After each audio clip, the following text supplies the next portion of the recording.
पांच भीखू की कहानी। एक नगर में एक साहूकार अपने बेटे और बहू के साथ रहता था।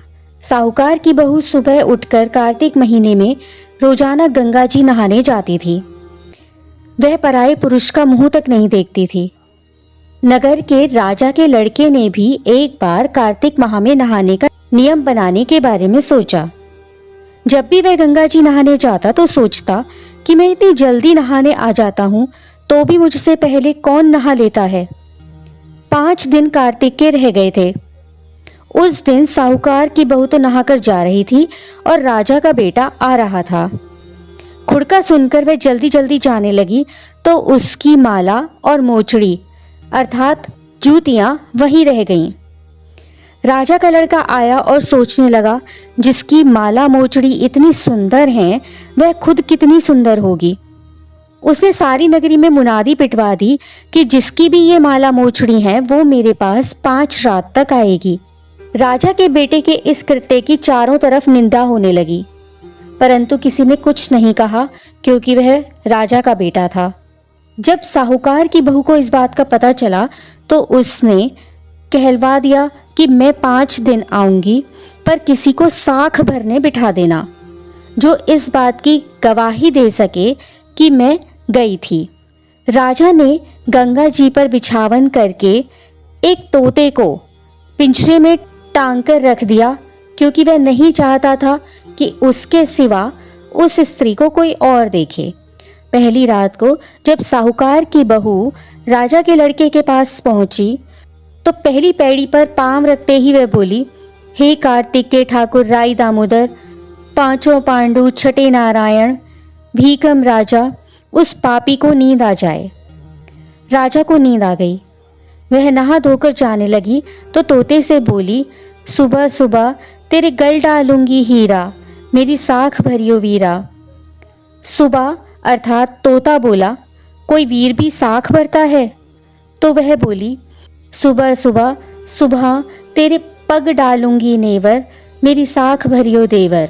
सुबह ने कहा, अच्छा भाभी, मैं तेरी साख भरूंगा। वह तो कहकर चली गई। राजा हड़बड़ाकर उठा और तोते से पूछा, सुबह सुबह क्या वह आई थी? कैसी दिखती थी?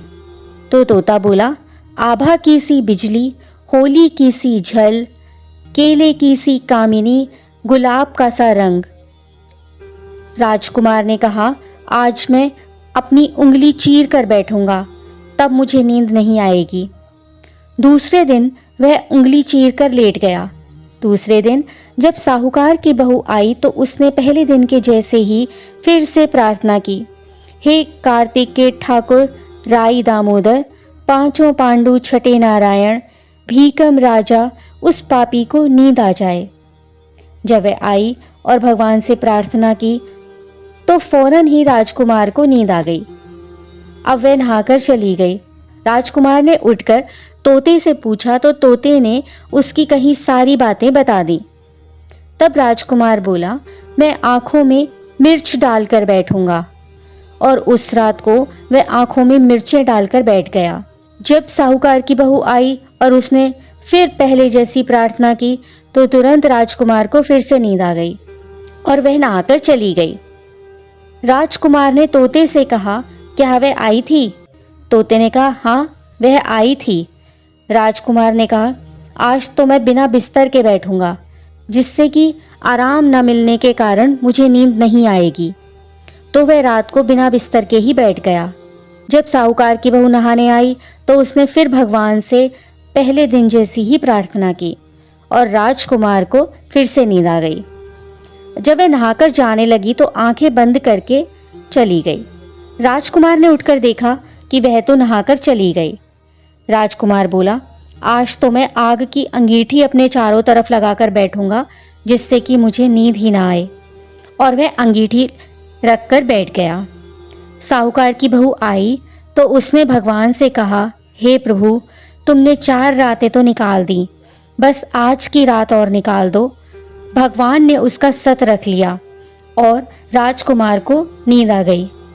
जब वह नहाकर जाने लगी तो तोते से बोली, इस पापी से कह देना कि तेरी 5 रातें पूरी हो गई हैं, इसलिए मेरी मोतियों की माला और मेरी जूतियां मेरे घर भिजवा दे। सुबह राजा के लड़के ने तोते से पूछा, क्या वह आई थी? तो तोते ने कहा, हाँ वह आई थी और उसने अपनी मोतियों की माला और मोचड़ी अपने घर मंगवाई है। तब राजकुमार ने सोचा, वह तो सच्ची थी, उसका तो भगवान ने भी सत रख लिया। थोड़े दिन बाद राजकुमार के शरीर में कोढ़ निकल आया और वह तड़पने लगा। राजा ने ब्राह्मण को बुलाकर पूछा कि यह तो कार्तिक भी नहाया था, फिर भी इसके शरीर पर यह रोग क्यों हो गया है? इसका शरीर क्यों जल रहा है?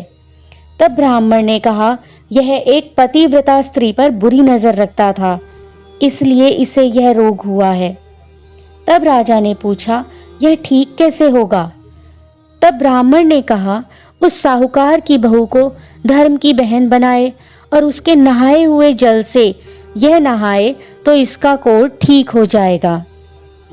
राजा उसकी माला लेकर साहूकार के घर गया और साहूकार से कहा, यह माला आपकी बहू की है, उसके नहाए हुए जल से मेरे बेटे को नहला दो। साहूकार ने कहा, वह किसी पराये पुरुष का मुंह नहीं देखती, इस नाली के नीचे राजकुमार को बिठा दो।